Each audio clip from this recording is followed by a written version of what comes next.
कंस आपका जो शत्रु कृष्ण है वो 11 वर्ष में प्रवेश कर चुका है। अरे उसको कब मारोगे आप? तो कंस ने कहा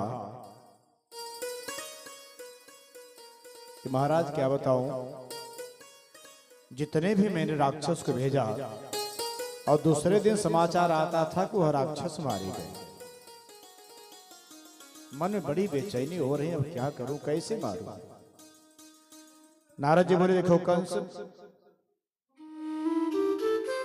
अब भेजना बंद करो, अब बुलाना प्रारंभ करो। उसको बुलाओ। कहें कैसे बुलाऊं उसको? करे आपको जो भगवान शिव जी ने धनुष दिया है ना, उसी का उत्सव करो।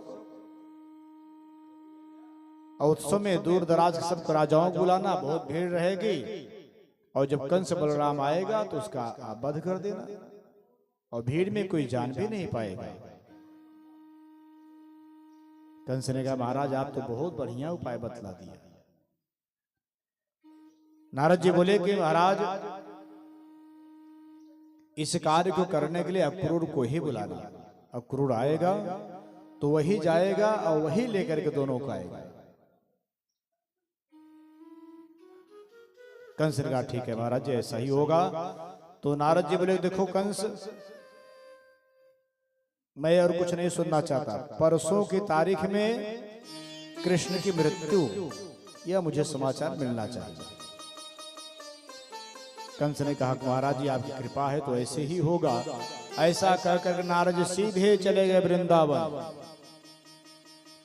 और जब वृंदावन में गए तो वृंदावन रास्ते में ही कृष्ण बलराम का दर्शन हुआ। हमारे कन्हैया ने कहा कि नारद जी कहां से आ रहे हो? तो हमारे नारद जी बोले कि महाराज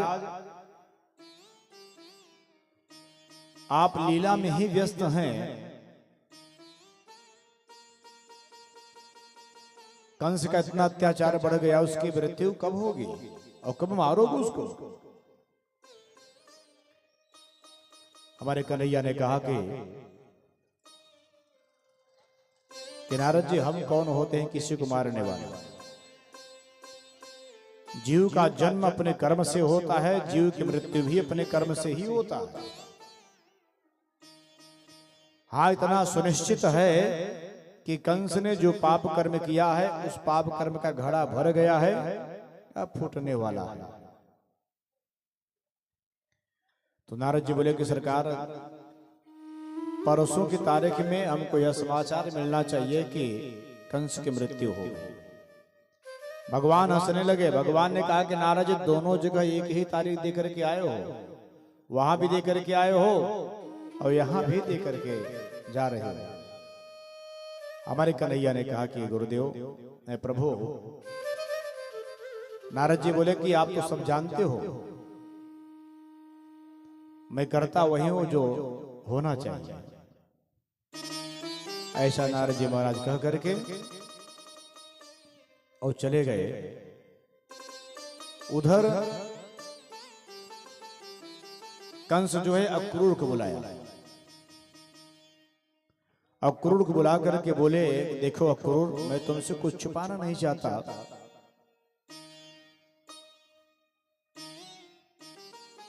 गच्छ नंद व्रजम तत्र सुतावान कदुन्दुमे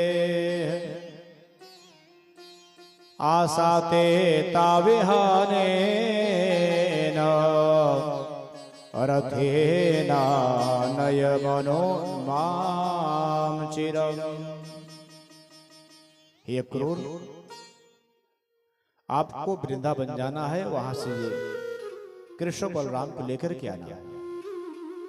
तुम तो जानते हो मेरा शत्रु है, बड़ा हो गया है, और यहां ले आओगे तो भीड़ ज्यादा रहेगी और उसी भीड़ में उसका वध कर दूंगा। अक्रूर ने सोचा कि इस दुष्ट के मन में ऐसा भाव कैसे आ गया। कंस ने कहा कि अक्रूर तुम जानते हो ना कि मेरा दुश्मन, मेरा शत्रु 11 वर्षों प्रवेश हो चुका है और देवकी का 8वां, तो वही कृष्ण 8वां है। इस बात को सुन करके अक्रूर जी के नेत्र जो है सजल हो गए, अश्रु गिरने लगे। इस पाप कर्म करने के लिए हम ही मिले थे और कोई काम नहीं है हमको। मेरे द्वारा मेरे कृष्ण को मारा जाएगा। अक्रूर जो है कंस को समझाने लगे कि मनोरथान करतुच्चैर जनो देवतान पे युज्यते हर्ष शोकाभ्याम तथाप्याज्ञाम करो ते। हे राजा, आपने सोचा बहुत अच्छा, लेकिन सोचने से कुछ नहीं होता, मानव को कर्म करना पड़ता है। ये मानव की सबसे बड़ी भ्रांति है कि सोचता बहुत कुछ है पर करना नहीं चाहता। मानव यह सोचता है कि खूब रुपया पैसा हमारे पास हो। अच्छा है, बताइए कि मान लो आपको बहुत पैसा मिल ही जाए तो क्या करोगे उसका? बताइए। जैसे भगवान आपको 10-20 करोड़ रुपया दे ही दिए तो क्या करोगे उसका? यही सोचने घर बना लेंगे, जमीन थोड़ा खरीद लेंगे। ये सब बनाने के बावजूद भी फिर आपको 20 करोड़ मिलेगा, फिर आप ले लोगे, फिर खर्च कर दोगे, फिर मिलेगा, फिर ले लोगे। कभी इसकी तृप्ति नहीं हुई है। कभी यह शरीर कह दे कि नहीं अब हमको नहीं चाहिए पैसा।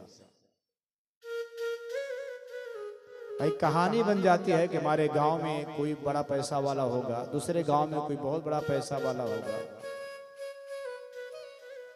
तो पैसा मत कमाइए, आदमी कमाइए कि हमारे काम कितने लोग आने वाले हैं, हमारे द्वार भी कितने लोग आने वाले हैं, ये भी सोचना चाहिए। मानो रुपया पैसा तो कमा लेता है, लेकिन उस रुपए पैसे में कोई पुण्य नहीं है कि वो आकर के आप यहाँ कोई चाय पी ले, पानी पी ले। वह सामर्थ्य हमारे अंदर नहीं रहेगा कि हम किसी का सम्मान अपने द्वार पर करें। इसलिए भगवान से उतना ही प्रार्थना करिए कि हमको उतना ही धन दीजिए, मेरा कोई कार्य न रुके, कोई भी कार्य प्रारंभ करो मेरा कार्य संपन्न हो जाए, और हो सके तो मेरे द्वार पे कोई आए तो भोजन करा सको, और नहीं भोजन करा सक रहा हूं तो पानी तो पिला सकता हूं। सबसे बड़ा आदमी वह होता है जिसके अंदर दिल होता है। बहुत पैसे वाले हैं, बहुत पैसे वाले हैं सरकार, और पैसे वाले क्या करते हैं जानते हैं? घर बना करके बड़ा सा हाथा बना देंगे, बड़ा सा गेट लगा करके बाहर लिखवा देंगे, कुत्ते से सावधान रहिए। मत इस घर में कौन रह रहा? इंसान नहीं है। हाँ भैया सावधान रहिएगा, कभी भी आपको काट सकता है। तो भैया कौन जाएगा उस हाथी में? तो मानो कि सबसे बड़ी भ्रांतियां हैं कि सोचता बहुत कुछ है कि कितना आ जाए, कितना आ जाए, लेकिन तृष्णाएं कम नहीं होती, ये बढ़ती ही जाती है।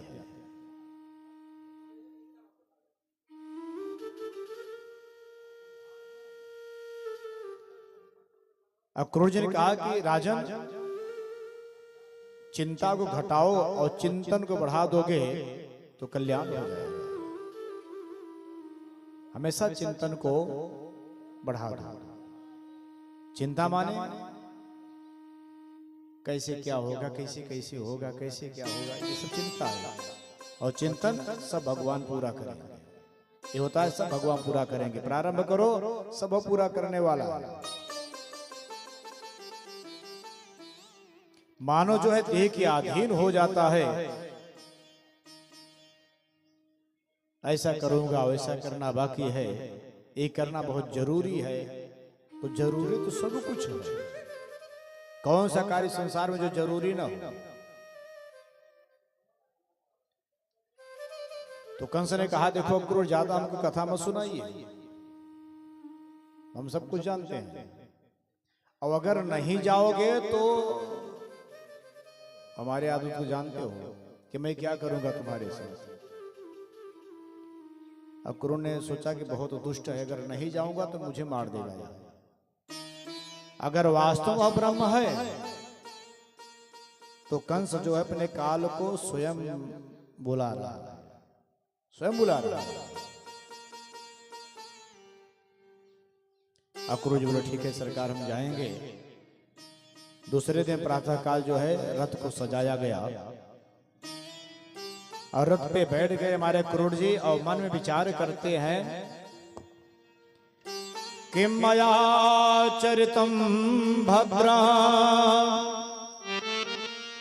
किम तपताम परमाम तपः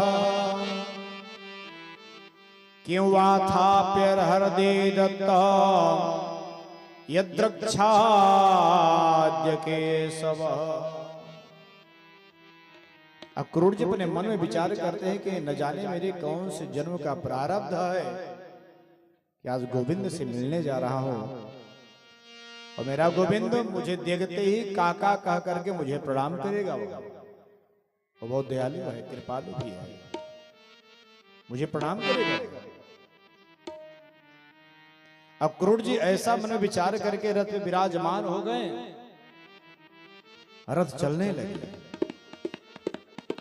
फिर अक्रूर जी के मन में यह भाव आ कि ना ना ना ना वो मुझे तो स्वीकारेगा ही नहीं, क्योंकि मैं पापी हूं। मैं कृष्ण बलराम को ले आऊंगा और यह कंस उनको मार देगा। मैं पाप कर्म करने जा रहा हूं, कृष्ण तो मुझे देखना पसंद नहीं करेगा, मुझे प्रणाम भी नहीं करेगा। अक्रूर जी महाराज जी की समाधि लग गई और समाधि में आंखें बंद हो जाती है और अक्रूर जी अपने मन में विचार करने लगे द्रक्ष्यामि नूनां सुकपोलनासिकम्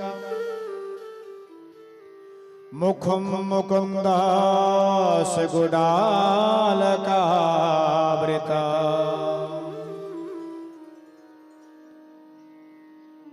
द्रक्ष्यामि नूनं सुकपोलनासिकम् स्मितावलोकारुणकाञ्जलोचना मुखं मुकुन्दस्य गुडालकावृतम्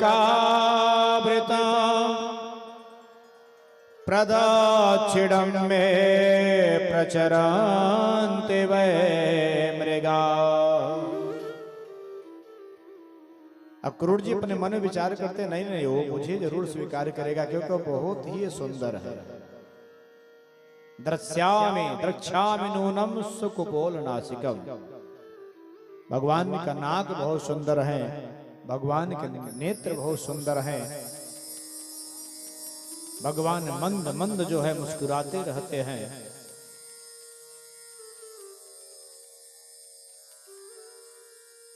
प्रदक्षिणं मे मृगरन्ते वै मृगा।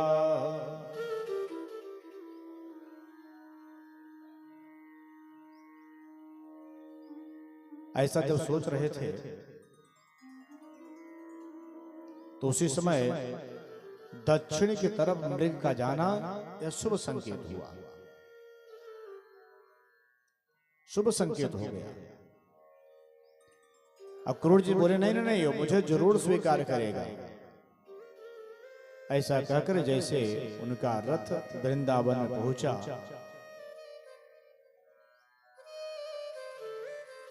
तो रास्ते में ही हमारे कृष्ण और बलराम जी से मुलाकात हुआ और कृष्ण तुरंत काका कह करके प्रणाम किए। बोले काका जी प्रणाम,